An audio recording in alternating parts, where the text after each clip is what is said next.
আজকে দেখব কিভাবে একটি চেনের নকশা তৈরি করা হয়। আশা করি আমাদের সঙ্গেই থাকবেন। যে ধরনের নকশা হোক না কেন, এভাবে আফোরে দিয়ে রং করা হয়, তারপরে হচ্ছে পালিশ করা হয়। চলুন আমরা দেখব।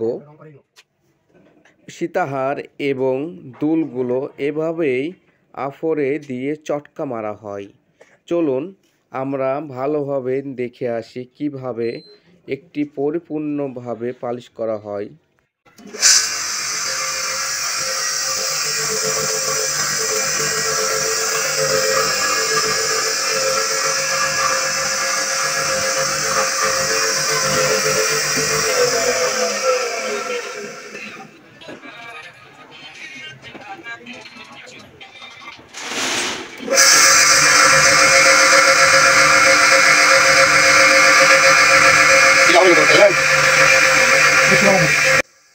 স্বর্ণের নিজের রূপে ফেরানোর জন্য এখানে পালিশ করা হয় অতি যত্ন সহকারে। দেখুন,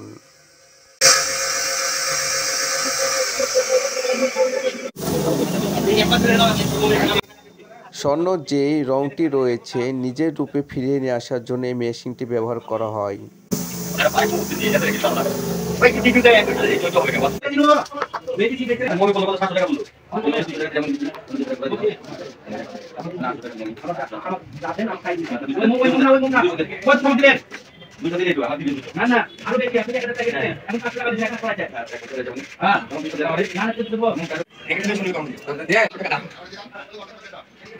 লেন চালানো হবে, সমস্যা নাই। আজকে দেখি একটা ভিডিও ছিল বুঝতে লেন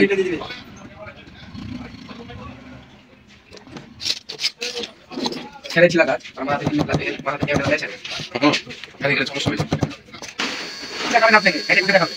হ্যাঁ এগুলো কোন কি দেখানি তো যাবে না, আমার দেখতে গিয়ে না শিখা বলে তো শিখা কিন্তু একটা জিনিস কি যে কোন দেখাটা ধৈর্য তো থাকা লাগবে। ধৈর্য মনে রাখি না আপনাকে পারে না অত দেখবে না তো একটা ভিডিও করলে যদি 10 মিনিট হয় 2 মিনিটে টাইম কিনে করবি 3 মিনিট